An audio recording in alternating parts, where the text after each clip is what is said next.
నమస్తే, నేను మీ Shiva. Welcome to political engine. Cinema వ్యక్తిగా అలాగే ఉప ముఖ్యమంత్రిగా విధులు నిర్వహిస్తున్న పవన్ కళ్యాణ్ గారు ఒకేసారి సినిమా పరిశ్రమ మీద కానీ సినిమా పరిశ్రమలో జరుగుతున్న కొన్ని పరిణామాల మీద కానీ చాలా ఆగ్రహం వ్యక్తం చేస్తూ నిన్న ప్రెస్ నోట్ అయితే విడుదల చేయడం జరిగింది. నేను ఎంతో చేయాలనుకున్న సినీ పరిశ్రమ నాకు ఇచ్చిన రిటర్న్ గిఫ్ట్ను చాలా జాగ్రత్తగా హుందాగా తీసుకుంటున్నాను. ఇదే పరిస్థితి ఉంటుందని ఆయన హెచ్చరిక కూడా జారీ చేసిన నేపథ్యంలో అసలు ఏం జరుగుతుంది ఈ సినిమా పరిశ్రమలో, ఎందుకు పవన్ కళ్యాణ్ గారు లాంటి వ్యక్తి కోపం వచ్చింది అనేది ఖచ్చితంగా తెలుసుకోవాలి. సో ఈ థియేటర్లు, డిస్ట్రిబ్యూటర్లు, ఎగ్జిబిటర్లు, నిర్మాతలు, ఈ 4 విభాగాలుగా సినిమా పంపిణీ అయితే ఉంటుంది.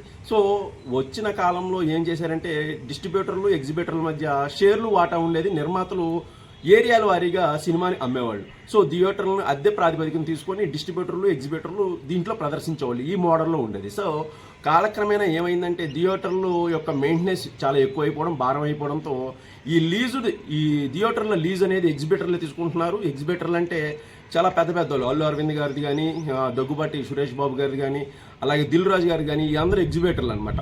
నిర్మాతలు వీళ్ళే, ఎగ్జిబిటర్లు కూడా వీళ్ళే. సో డిస్ట్రిబ్యూటర్లు అన్న వాళ్ళు మధ్యలో ఉంటారనమాట.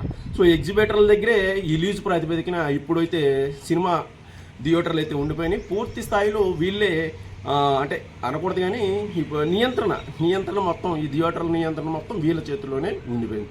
సో ఇప్పుడు జూన్ 12వ తారీఖున హరిహర వీరమల్లు విడుదల సందర్భంగా ఎప్పుడో వివాదాన్ని, అంటే ఎగ్జిబిటర్లు, డిస్ట్రిబ్యూటర్ల మధ్య ఎప్పుడో ఉన్న షేర్లు వివాదాన్ని బయటికి తీసుకొచ్చి మేము ఇక్కడి నుంచి సినిమా థియేటర్లు బంద్కి అయితే వెళ్ళబోతున్నాం అని అయితే కొన్ని వర్గాలు హెచ్చరించడం కాదు, వెళ్తాము అని చెప్పాయి. సో ఇక్కడ ఇది అసలైన విషయం, అసలైన సమస్య. ఎందుకంటే ఇప్పటికే హరిహర వీరమల్లు 3 సంవత్సరాలు దాటి, సెట్స్ మీదకి వెళ్ళి 3 సంవత్సరాలు దాటి ఇప్పుడు విడుదలకు సిద్ధమవుతున్న వేళ కావాలని దీన్ని రచ్చ చేయడానికి కొంతమంది సినిమా థియేటర్లు బంద్ చేయడానికి అయితే పిలుపునిచ్చారు. ఈ విషయం అయితే పవన్ కళ్యాణ్ గారికి పూర్తిగా ఆగ్రహం తెప్పించిన విషయం అని చెప్పొచ్చు. ఈ సినిమా థియేటర్లు ఎవరి దగ్గర ఉన్నాయని చెప్పుకున్నాం మనం, ఎగ్జిబిటర్ల దగ్గర. ఈ ఎగ్జిబిటర్లే పూర్తిగా నియంత్రణలో ఉన్నాయి. ఈ సినిమా థియేటర్లు గతంలో అద్దె ప్రాతిపదికన ఉండేవి, ఇప్పుడు లీజు ప్రాతిపదికన ఉన్నాయి. నెలకి 2 లక్షలు కానీ అట్లా, కొన్ని ఏ సెంటర్లు, బి సెంటర్లు, సి సెంటర్లో 1 లక్ష లేకపోతే 2 లక్షలు అట్లా వీళ్ళు లీజు ప్రాతిపదికన అయితే తీసేసుకున్నారు. ఆ నిర్వహణ భారం మొత్తం కూడా వాళ్ళే చూసుకుంటున్నారు. థియేటర్లకి లీజు డబ్బులు ఇచ్చేస్తున్నారు. కానీ ఇప్పుడు పవన్ కళ్యాణ్ గారు చెప్పేది ఏంటంటే, మీరు ఇన్ని థియేటర్లని లీజు పద్ధతిలో తీసుకుంటున్నారు కదా, ఈ లీజు సంబంధించిన డబ్బులు, పన్నులు ఏపీ ప్రభుత్వానికి కడుతున్నారా? అలాగే ప్రేక్షకుడికి సంబంధించి కూడా మీరు ఒక థియేటర్కి ప్రేక్షకుడికి వచ్చినప్పుడు అతనికి సంబంధించి పార్కింగ్ ఫీజు వసూలు చేస్తున్నారు, ఇష్టానుసారం రేట్లు వసూలు చేస్తున్నారు, తినుబండారాల మీద ఉండట్లేదు, ఫైర్ సేఫ్టీ ఉండట్లేదు. అన్నింటి మీద కూడా మీరు సరైన చర్యలు తీసుకోకుండా ఈ థియేటర్లను ఎలా నిర్వహిస్తున్నారు అనేది అడుగుతున్నారు. సో ఎప్పటికప్పుడు అంటే ఉప ముఖ్యమంత్రిగా పవన్ కళ్యాణ్ గారు బాధ్యతలు స్వీకరించిన తర్వాత ఒక్కసారి సినిమా పెద్దలందరూ వచ్చి కలిశారు, కానీ సీఎం గారిని కలవలేదు. సో కనీసం మర్యాద పాటించకుండా కేవలం ఉప ముఖ్యమంత్రి గారిని కలిసి సినిమా వ్యక్తిగా విష్ చేశారు, వెళ్ళిపోయారు. వాళ్ళ సమస్యలు ఎప్పటికప్పుడు చెప్తూ ఉన్నారు. ఏదైనా కొత్త సినిమా వస్తే జీవోలు ఎవ్వరికి ఇవ్వనంత జీవోలు ఇస్తున్నారు, టికెట్ రేట్లు పెంచుకోమని. దానివల్ల ఎగ్జిబిటర్లు లాభపడుతున్నారు, నిర్మాతలు లాభపడుతున్నారు. సో కాబట్టి మీకు అవసరమైనవన్నీ చేసుకుంటున్నారు.